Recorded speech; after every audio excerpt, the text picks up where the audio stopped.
when we are discussing ఇదే point వస్తుంది కదా బర్త్ ఆఫ్ జీసస్ క్రైస్ట్ వీక్లో. గాడ్ బర్త్ ఎందుకు, his destiny was to give Destiny's అని ఉంది. మన ఒక స్టేట్మెంట్ మనం ఇంటర్నెట్లో చూసినాం already. His destiny was is to give great Destiny's to his people. అయితే దేవుడు మంచి డెస్టినీ ఇస్తేనే మంచి డెస్టినీ మేము ఇయ్యమా అని ప్రజలు కొంతమంది నాయకులు అనేవాళ్ళు మేము చెప్పినట్టు వింటే అప్పుడు మీరు బాగుపడతారు, దేవుడు ఇస్తాడో మాకు తెలియదని అందరినీ కంట్రోల్ పెడుతున్నారంట. దేవుడు మంచి మాటలు మాకొద్దు, మేమేది ఇస్తామో అదే కావాలని నాయకులు కొంతమంది ప్రజలని వచ్చేస్తున్నారు. అట్లాంటప్పుడు నా దగ్గర రావాల్సిన అవసరమే లేదంటున్నాడు దేవుడు. డెస్టినీస్ ఎప్పుడు బాగుపడతాయి? గవర్నమెంట్ వచ్చినాక కొంతమందిని సెలెక్ట్ చేసుకున్నారు, వీళ్ళు ఆ కేటగిరీ వాళ్ళు మాకు కావాలి అని. ఆ దేవుడే లేకపోతే, నువ్వు దేవుని మనిషివే బ్యాక్గ్రౌండ్ కాకపోతే, లేకపోతే ఆ రేస్ నుంచి రాకపోతే నేను తీసుకోకపోతుండే దేవుడు.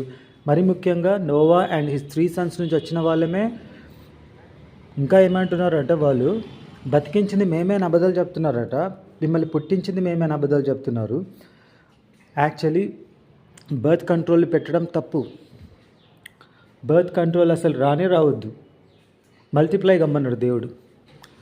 ఆ సిస్టమ్ అనేది మీరు స్టడీ చేస్తే అర్థమవుతుంది. ప్రతి ఒక్క దాన్ని కంట్రోల్ పెట్టి మేము మిమ్మల్ని లోకంలో తెచ్చినామని అంటున్నారు. చాలా అబద్ధం.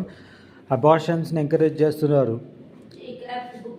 పుట్టిన వాళ్ళని చంపుతున్నారు. సో అన్నిటికీ అగేన్స్ట్గా మనిషి జన్మనే మొత్తం తీసేయాలనే ఒక ప్లాన్ని దేవుడు బయటపెట్టిండు.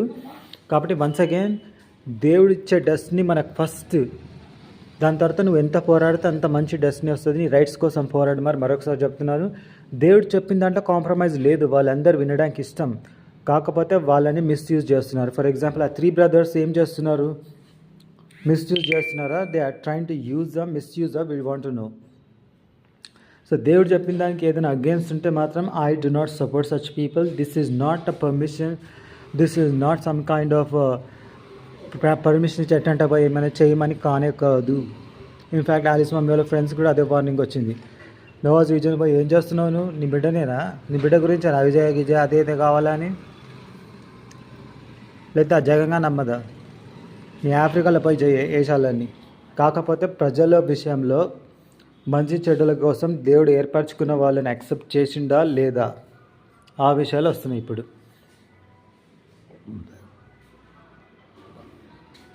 ఓకేనా? నీ బాలకృష్ణ గారు ఏదో చామంతి పువ్వు బంతి పూల మేడగట్ట నేను చంపుతాను బెదిరిస్తున్నామంటే నువ్వు ఎంత గాండు కానివి చేతగానివి అని అర్థమవుతుంది. అడిగేటోళ్ళు లేడు అనుకున్నావు. ఒక బచ్చగానైనా నన్నే వాడి అడుగుతుండు దేవుడు క్రిస్టియన్స్ తరఫున, అందరినీ చంపుతానని నువ్వేవని. దేవుడు పుట్టించాడు, దేవుడు బతికిస్తాడు, దేవుడు నిన్ను చంపగలడు. సచ్చినట్టు అయినవి ఈరోజు. Birth of Jesus Christ.